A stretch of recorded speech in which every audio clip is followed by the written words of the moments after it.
Welcome to Landscape Photography World. I'm Grant Swinbourne and I'll be your host on this show discussing the world of landscape photography. In future shows I'll be talking to some of the best landscape photographers that inspire me. We'll be getting to know them better and talk to them about their inspirations and motivations, how they've developed their style and what they do and don't like about being a photographer. I'm keen to explore with you the art of landscape photography, composition, the use of tone and colour, with maybe a little bit of tech talk along the way. What I'm aiming for, though, is to give you a glimpse into the world of landscape photography from the perspective of some of the best landscape photographers out there. I hope you enjoy the show. For now, I'd like to tell you a little bit about myself and how I got into photography and what motivates me and the style of work that I do. I was born in Sydney too many years ago and I've lived here most of my life. I've been lucky enough to be able to travel quite a bit, both for work and also sometimes for fun. I got asked a little while ago how many kilometres I thought I'd travelled, and I'd have to say it's well over 100,000 k's. I've done lots of trips within Australia, both around New South Wales, but also I've visited each state multiple times. But also made several trips to Europe, North and South America, Japan, Southeast Asia and the Pacific, including New Zealand, Fiji and Vanuatu. Sometimes for work, and unfortunately that hasn't given me a lot of time for photography in some of these places. Other times I've revisited for holidays and that's made it a little bit easier. I've still got a lot of places I want to visit, and I hope to be doing some of that as soon as the pandemic looks like it's under control and border restrictions are lifted. I shoot mostly landscapes, lots of seascapes, cityscapes and waterfalls. I've started selling prints online recently and I've had a few shots published in magazines including National Geographic's Spanish language travel magazine Viajes NG. So where did it all start? How did I get into photography and what does it mean to me? Well, my father, he really started me on the photography journey. He was an avid photographer, and I remember as a kid the excitement of slide nights with Dad telling stories of his days in the Navy and his many trips overseas to places like Hong Kong, Vietnam, Singapore and the Philippines. I used to dream of travelling to those places and seeing some of those sites, but also used to really enjoy some of the stories that he told about some of the things that he got up to while he was in the Navy. When I got my first SLR camera, he lent me his old Velbon tripod, and it's one of the very few things of his that I've kept after he died. I really loved looking at his old shots and slides and dreamed of one day travelling to those places and seeing the same sights that he did. He gave me my first camera when I was 10. It was an Agfa AutoStar Pocket and used those 110mm film cassettes, which you'd have to take to the chemist or a newsagent to get sent away to be developed. Usually took somewhere between 3 or 4 days to a week, and the anticipation waiting for those shots to come back as actual photos and the negatives was agony, particularly that first roll of film that I sent in for developing. I was lucky enough in high school to get the opportunity to start playing with the darkroom equipment that they had there and get into the magic of developing negatives and enlarging onto photo paper. I remember the first time I developed an image, seeing it begin to appear in the fixing tray and feeling so excited that I was able to take the image from the camera in the darkroom and actually onto a print. The magic of seeing it appear as if from nothing on a blank piece of paper really captivated me. In my 20s, I saved up and I bought my first SLR. That was the Minolta XG1 with a couple of lenses, all of which I still have. I keep them on the bookcase behind my desk and remind myself occasionally of where my SLR journey started back in the very early 80s. I struggled to afford a darkroom setup, so most of my shots from that time were still lab developed, which when I look back on it was probably just as expensive as buying the gear and doing it myself over the years.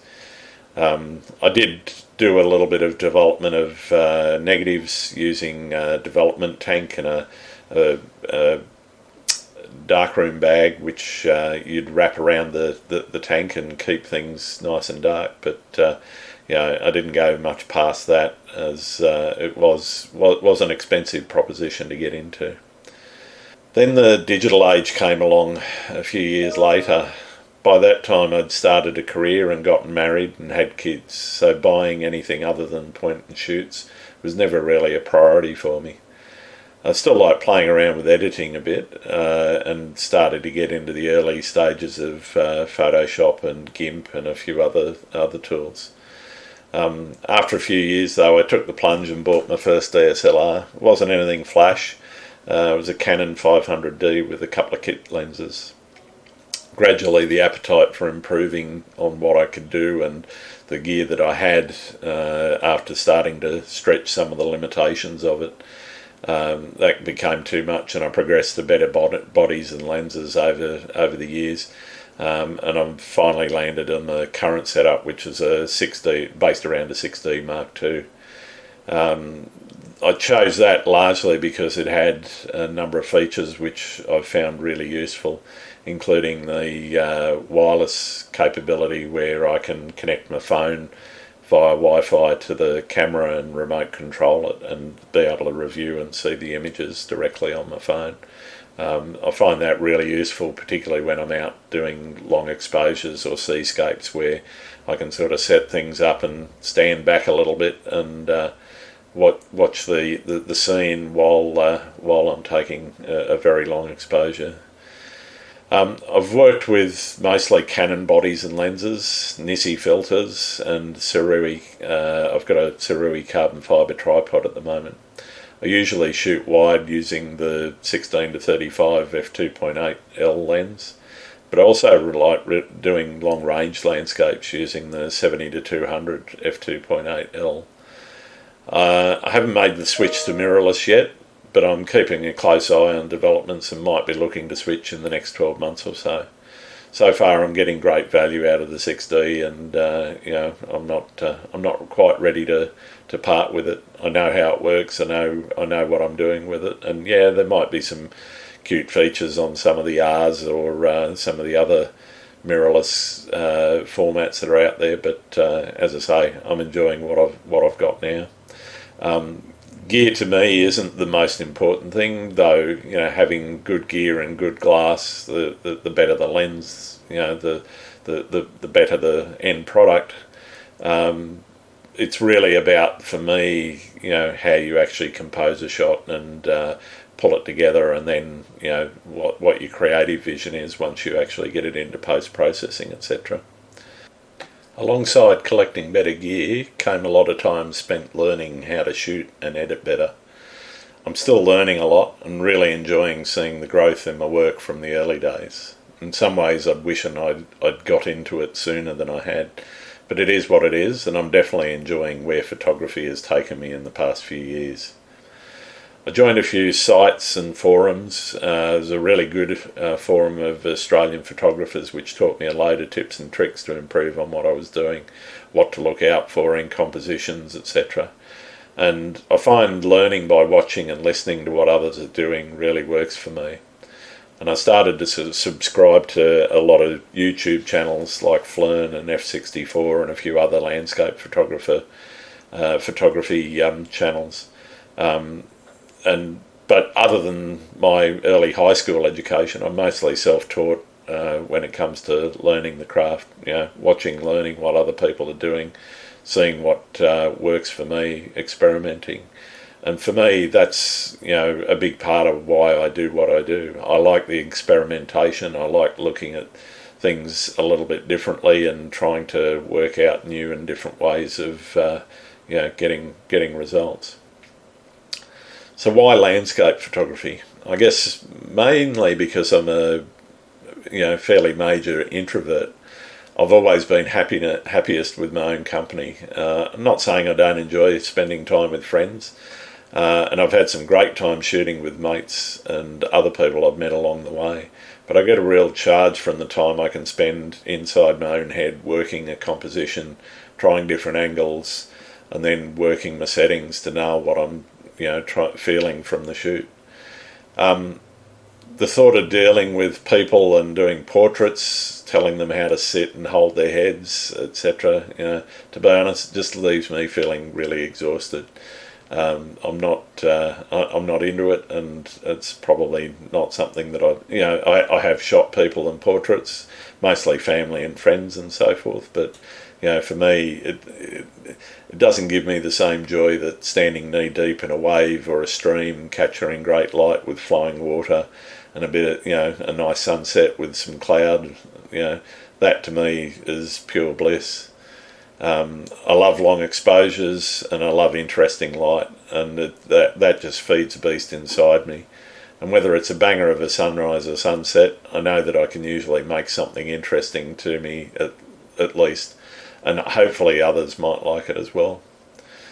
I started looking at the shots that I saw, on sites around the internet, like 500 pixels, DeviantArt, etc., and wondered how some of the photographers managed the dynamic range as well as they did, because I, started using ND filters and graduated filters and whatever, and for me there was always a little bit lacking in that. Yes, you can get great results using filters and potentially get the shot in one go in camera, but what I was seeing on some of these shots looked way beyond that, and that was when I started to get into exposure bracketing and then using exposure blending, using luminosity masks to blend those multiple exposures and then bring the control of the highlights and shadows. It also brings the ability to add or subtract details from the final result, because you've got multiple shots taken from exactly the same angle. Learning these techniques also helps when it comes to making composites. I don't do a lot of composites, but I do some. And knowing how to use layers and what each layer is doing in Photoshop, to the final result really makes it easy to pull together that final image and make the fine-tune adjustments to almost every aspect, whether it's colour, tone, highlights, shadows. The selective editing makes the biggest difference on how to make an image look the way that you want, and for me gives total creative control over the output. If you're not doing selective editing, then it's something you really need to explore. I'm not saying that you can't get good results with global changes, but global changes don't give you the same level of control, and you might push a shadow or a highlight, and that then changes your tone and changes your ability to control the overall end result. And it's that shifting and moving about that really is the magic source in a lot of what I do anyway. And I know there's a lot of people out there that already know this stuff, but this isn't speaking to you necessarily. It's really speaking to the people that are still messing around with global edits and starting to learn their way through it. Some will say, composites and those sorts of things and blending, isn't really photography. It's really, being able to edit. To me, though, those techniques like blending and composite building, they've been around since the very early days of photography. It was just done in a dark room with chemicals. And some of the biggest names like Hurley, Frank Hurley and Ansel Adams, they created composites either to tell a story of the experience they're trying to convey, or simply to make them a more interesting image. And to me, that's part of the creative process, and I don't see that using Photoshop to enhance or change aspects of your image necessarily isn't photography. If you've taken the image and you've edited, it's a darkroom process. It might be called Lightroom or it might be called Photoshop, but to me it's still that processing, and it's giving you the control over how the image ends up looking. And that's really what photography is for me. It's being able to express the feeling that I had standing in a stream or standing watching a sunrise or a sunset, and getting the viewer to look at that and go, yeah, I feel that, that something out of that image. It's not about whether or not the every element in it was actually right there at that one time. Most of what I do though is exposure blending from within, say, 3 to 5 seconds, particularly flow shots. Most of those are sub-second shots, and it's really going click, click, click, taking the shots that I need to get me what I want for the processing, and then the processing pulls all of those elements together to give me the dynamic range that I'm looking for. I've been kind of restricted though recently in shooting in my local area, and with the current lockdown can't even get out to shoot anything interesting within 10k's. I live in Western Sydney, and it's literally suburbia, and there's people that do that sort of thing, but it doesn't just it's not something that grabs me. So I haven't been getting out shooting in the past few weeks because of the lockdown. The lack of opportunities to get into international locations as well has been a bit of a frustration. But it's made me reevaluate what I've been doing in the past, and allowed me to dive into my archives and reprocess some of those old works with fresh eyes and new techniques that I've learnt over the years. And to me, that's what that sort of time that you're given. Use it wisely and learn new stuff, and use that against stuff that you've already got in your archives, and reprocess and see how you can actually make an image better, or if you can replicate the original result that you got using new techniques. That can be a quite an interesting stylistic aspect to what you're doing. I started developing my style a few years ago when I started to use those bracketed exposures and luminosity masks. I largely work with only 2 ND filters now, a 3-stop and a 10-stop, and I found that I can shoot long exposures with full dynamic range, and that's opened up a lot of possibilities for creative control over how I make the images. The biggest challenge in doing that style of shooting though is making sure that you got the time to set up, take the shots and edit. You have to like editing, so if you don't like editing, it's not really going to be for you necessarily. The style of work means you need to understand your shooting and your processing workflows quite well, and know your way around your tools. Learning to do this thing, learning to do things this way has been an interesting journey, and I can see a marked difference between the early work that I was producing and the work that I produce now. Doing lots of long exposure seascapes also means that you sometimes need to get your feet wet, and that's really my happy place. As I said, standing knee deep in waves flowing over a rock shelf on the coast near where I live is where I'd love to spend a lot of time, and quite frankly do, winter, summer, spring, autumn. Whilst I've never actually fallen in, safety is really a critical aspect to that. So if you are exploring out on rock shelves, make sure that you're wearing the right sort of shoes or cleats. And if the tides and seas are looking dodgy, don't take chances and get too near the edge, and make sure that you've sort of worked out what your line of escape is in case there is a bigger than usual wave that you need to run away from. Before I venture out and start wading into water, I normally spend some time watching what the waves are doing. Knowing what the tides are doing is really important as well. You can easily find yourself trapped in some location that looked fine at low tide, but it's a death trap at high tide. And it's vital, if you're entering a sea cave, for example, knowing what the sea conditions and what the tides are actually doing. some of those locations are completely inaccessible at high tides, and if you time your shoot wrong, linger too long in the wrong spot, it might not end well. So be careful when you're out there shooting, and take the time to familiarise yourself with what's going on.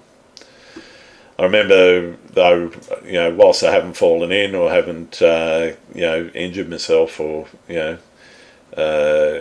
got hurt, I have actually damaged a couple of cameras. I remember one dawn shoot out at North Curl. I was on the rock shelf out in front of the pool there, and the 6D Mark II just decided to die.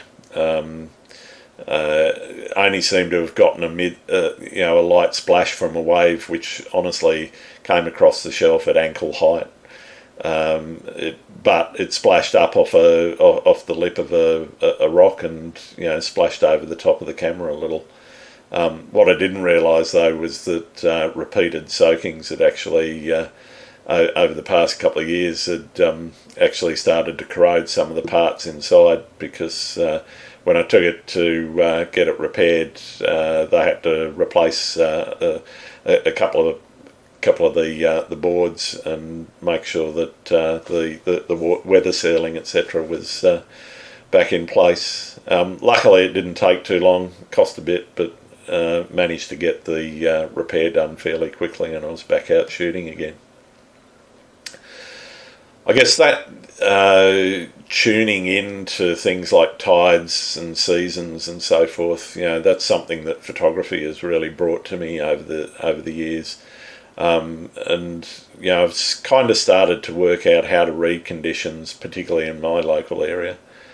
And that sense of what's going on can really help you understand where and when to shoot, as well as how a composition's likely to work.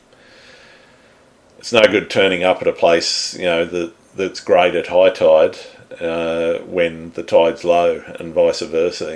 You've got to go to the right place at the right time. I mean, there are some places that you can go to where the tides aren't going to matter.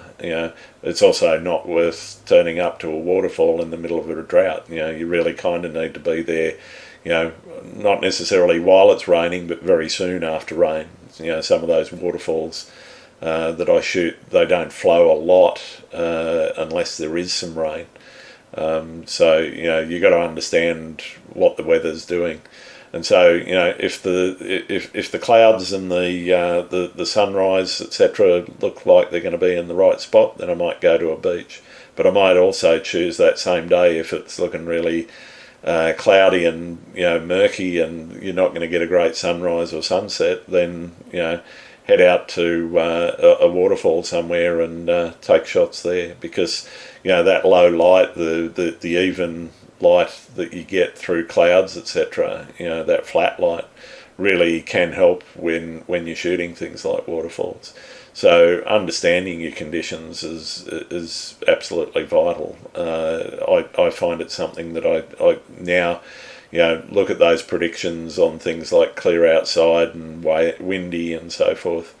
I use a few apps like those, Photo Pills, Photographer's Ephemeris, and they can at least give you an idea about what conditions are going to be like.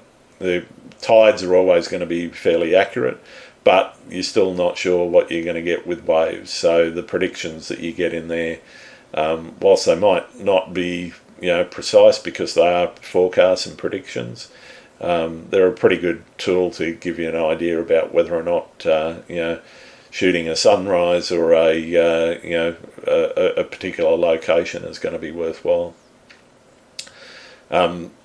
Sometimes you don't get what you think you're going to get when you look at the apps, but sometimes I just shoot anyway to because you get what you get. Weather is going to be weather, but knowing what it's going to be like and being able to read what those weather conditions and tides are going to be like, I think something that's really worth learning as a photographer. And the more you do it, the more in tune you get with it, and it just becomes second nature, and you know where to go and where to shoot when. Along with this podcast, I'm also starting to launch a few other photography-based ventures. Some of you that follow me on Instagram will know about plans that I've got for launching workshops once the lockdown is over, and Sydney can get out and about and shoot again. There'll be more on that in episodes to come. I've also launched my own print website, grantswinbournephotography.com, for print sales, and as a way of showcasing my portfolio. If you'd like to have a print, or you can either order them online directly or contact me via DM on Instagram or Twitter or Facebook, and I can arrange prints. You can also find me on Instagram at Grant Swinbourne, Twitter G Swinbourne, and on Facebook, of course, Grant Swinbourne Photo or Grant Swinbourne Photography. I hope you've enjoyed this first show and will join me next time on Landscape Photography World. I hope to have a few guests coming, and I hope you enjoy the show as we progress and make something worthwhile out of it. I'm Grant Swinbourne and hope to see you soon out shooting. Thanks.